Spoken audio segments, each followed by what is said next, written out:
Welcome to the Cherokee Tribune Ledger Podcast. Today is Saturday, February 4th, and on this day in 1913, the great Rosa Parks was born. In fact, Dr. Martin Luther King used to say himself that it was not a black and white issue, but it was right and wrong. I'm Dan Ratcliffe, and here are your top stories presented by Credit Union of Georgia. A CCSD panel encouraged parents to monitor their kids' internet activities. Cobb honored female athletes on National Girls and Women in Sports Day. And 9 county football players signed their national letters of intent to go to the next level. We'll have all this and more coming up on the Cherokee Tribune Ledger Podcast. You deserve better than your bank. Better service, better rates, better solutions. Now is the perfect time to make the switch to Credit Union of Georgia, the better way to bank. Credit Union of Georgia is a homegrown, not-for-profit cooperative that will provide you with personalized customer service, a network of more than 30,000 accessible ATMs across the country, and convenient locations right here in Cherokee County, including the brand new Hickory Flat branch. Become a member today or apply for a loan online at cuofga.org. Credit Union of Georgia, the better way to bank. Most importantly, don't keep secrets from grown-ups about the internet. If you get a message from anyone that tells you to keep the message a secret, get help from an adult you trust right away. Parents need to be aware of what's going on in their kids' lives online, in addition to offline, panelists at a Cherokee County School District forum said Tuesday. As part of its Parent University series, CCSD brought in professionals from the school district, a school police officer, a counselor, and a prosecutor to discuss cyberbullying and social media's impact on local students. Panelists agreed that parents need to have conversations with their kids about the internet and social media and create a safe environment where children can come to them if there's a problem. Touching on that, one of my big frustrations over the years is that when parents call me, usually after they file a report about a crime involving the internet and children, and I talk to the parents and I say, well, all right, your kid was talking to this person on Instagram, and your child's 11 years old, and you know Instagram's meant for 13-year-olds, right? Yeah, okay. So, do you know the name of the person? Well, no, not really. Well, do you know their profile name? I said, well, yeah, it says Big Player 101. Okay, well, what's his profile name? That's his vanity name. What's his real username? Parents don't know that because they don't use Instagram, so they don't understand it. And then the voice inside my head, I never say it, says, if you don't know it, why are you letting your kids use it? So that's something you can keep in mind, is that y'all don't know so much about technology, and you're letting your kids use these devices and these tools. It's like giving a kid a loaded chainsaw, and you don't know how to start it up yourself. In my practice and my philosophy, I've found that what I call special time or quality time, sitting down and building a digital relationship with your child can be a huge benefit in opening up the door for them, increasing their likelihood to come to you and talk to you. And the way that I explain this to parents is, I encourage all of you to do this. Everybody here can do this, and it only takes maybe 5 minutes a day. Pick 3 days out of the week for maybe 5, 10 to 15 minutes and sit down with your child and say, hey, why don't you show me a video that made you laugh today? Why don't you show me who you're subscribed to and tell me why you're subscribed to them? Why do you like Mr. Beast so much?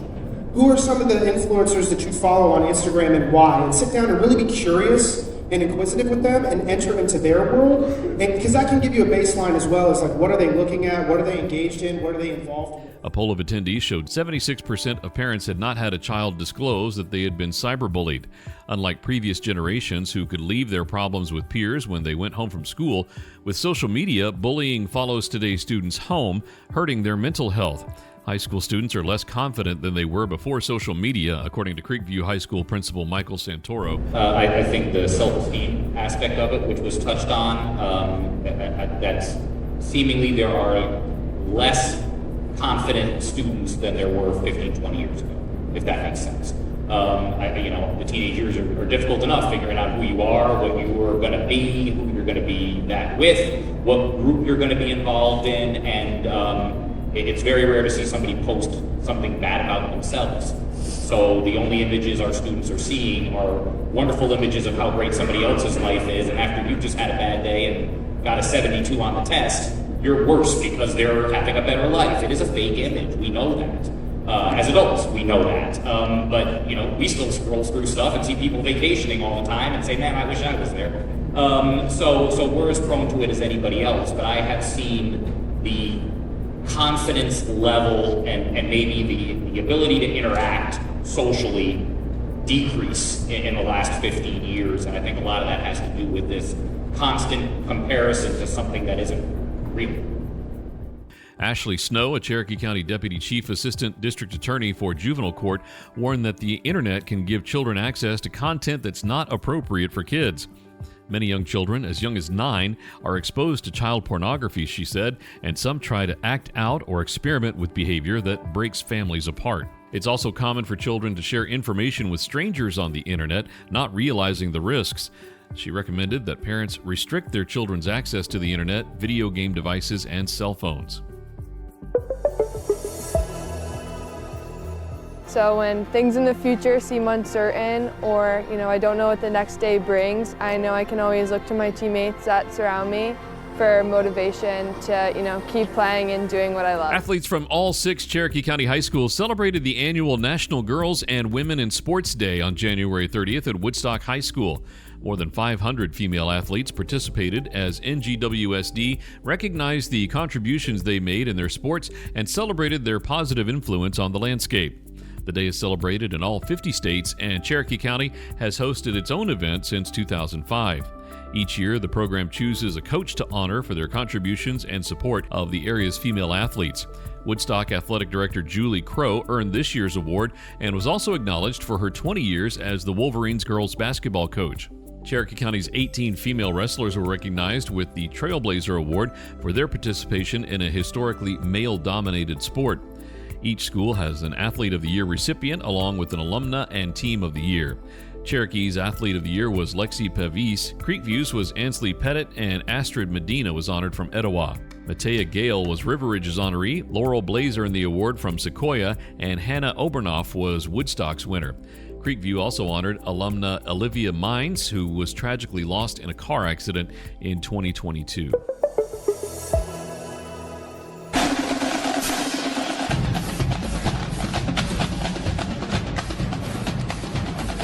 Nine Cherokee County football players put pen to paper Wednesday, signing their national letters of intent to join college football programs. Etowah led the way with 3 signees, followed by Creekview, River Ridge, and Sequoia with 2. Etowah kicker Carson Allen made one of the biggest splashes, signing with a Southeastern Conference school in Mississippi State. He was a 5-star kicker as rated by Cole's Kicking, and he was the number 42 ranked kicker in the class of 2023. Etowah also had 2 defensive backs signed Wednesday, with Frank Mosley going to West Virginia State and Jameer Maxime to Reinhardt. Sequoia also had a pair of defensive backs signed in Cantrell Davis at Tuskegee and Ridley Joseph at Concordia St. Paul.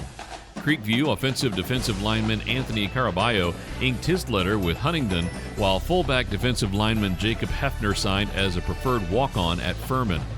Defensive lineman Ethan Anderson at Warner and offensive lineman Reed Albers at center were River Ridge's signees. Woodstock did not have any signees Wednesday, though it had 2 players signed with Division I programs during the early signing period in Adonis Garcia at Wofford and Tyler Dothit at Sanford. Cherokee is expected to have 2 players sign on a later date in Kyan Simmons and Ryan Martin.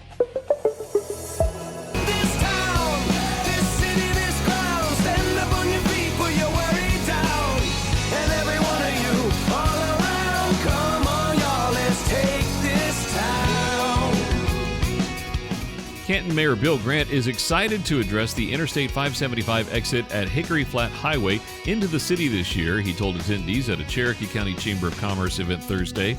Grant, Canton City Council members Brooke Schmidt, Joellen Wilson, and Sean Tolan, and City Manager Bill Pepper shared updates about the city with local community and business leaders at the Cherokee County Chamber of Commerce's Good Morning Cherokee meeting Thursday. Grant, the council members, and Peppers shared a number of statistics and bullet points showcasing how Canton has grown and continues to grow with the guidance of the city's roadmap to success. The 8 tenets of the city's roadmap are creating great neighborhoods, celebrating the diversity of our community, advancing regional economic success, enhancing historic downtown Canton, sustaining our natural environment, connecting citizens to parks and recreation, improving infrastructure for future demands, and leading with excellence. In 2022, Canton saw its population grow to over 35,000, about 5 times its population from the year 2000, which was 7,000. Engineered Solutions of Georgia. We guarantee a stable, dry foundation. With over 30 years of experience and a lifetime of support, residential and commercial, hey, we do it all. For basement waterproofing and repairs to your foundation, dial 678 ESOG now. How could I forget to mention a bicycle is a good invention? Sitting there in a silent movie beside the only girl who really ever knew me. A new small business allows people to enjoy downtown Woodstock and get in a little exercise along the way. Here's community reporter Matt Golden with more.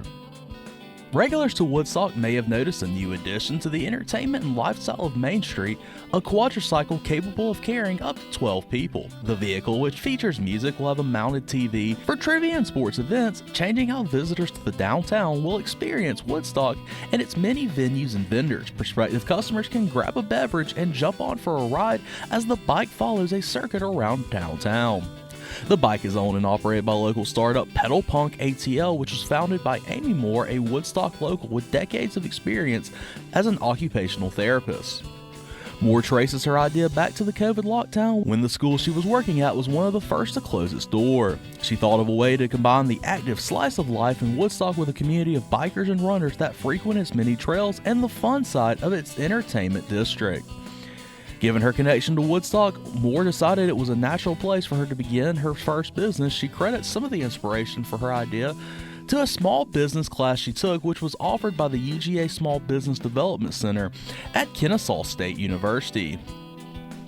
Daniel McCoy, a mentor, worked tirelessly to help her find a startup business lender during the pandemic. She also found help from the city of Woodstock. The bike has a route around downtown Woodstock with certain shops where patrons may get on or off. Each customer will get a wristband that marks the hour has been paid for. The bike has 2 to 3 stops along its route, including the public parking lot of Wheeler Street and the lot near Reformation Brewery. Pedal Punk ATL has been offering rides since December 10th, though the official ribbon cutting won't be until this spring. For more on the story, please get to TribuneLedgerNews.com. For the Cherokee Tribune Ledger Podcast, I'm Matt Golden.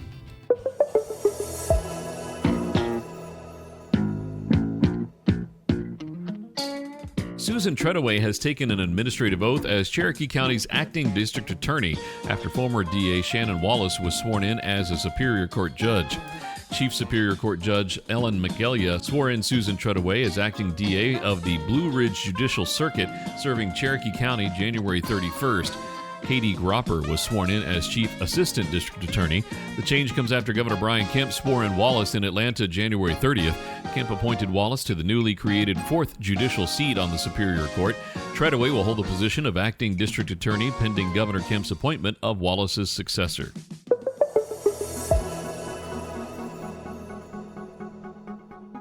There was a 3-way tie for the 2023 Star Student for Cherokee County this year.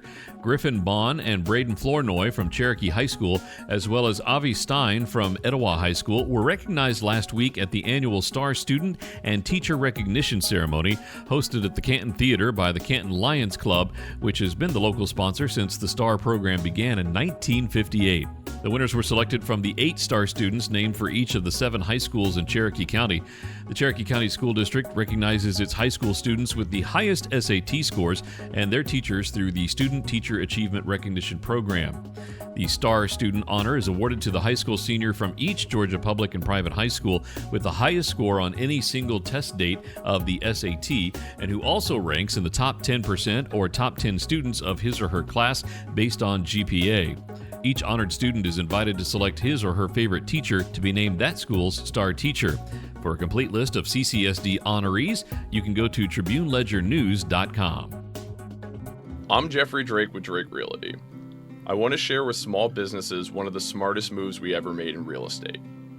We bought our business properties and did not lease our offices, and we paid ourselves instead of our landlords. It was an additional revenue source for our company without any additional work.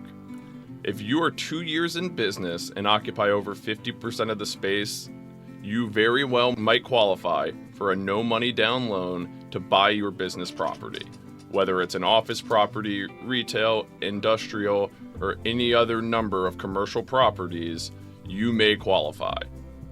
Owning your business property could eliminate or reduce the check you send to the IRS. Owning your place of work will also enable you to use additional equity to borrow or save. Please call me at 678-708-6885 or visit drakerealty.com and see if we can help you build equity and wealth in your business. Thanks again for listening to today's Cherokee Tribune Ledger Podcast. Did you know over 50% of Americans listen to podcasts weekly? Make sure you join us for our next episode and share this podcast on social media with your friends and family.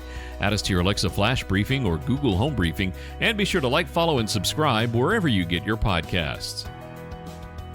This podcast is a production of BG Ad Group. Darren Sutherland, Executive Producer. Doug Harding, Creative Director. Jacob Sutherland, Director. Producers Jason Gentarola and Matt Golden. And Jinrei Zhang, Video Producer. All rights reserved.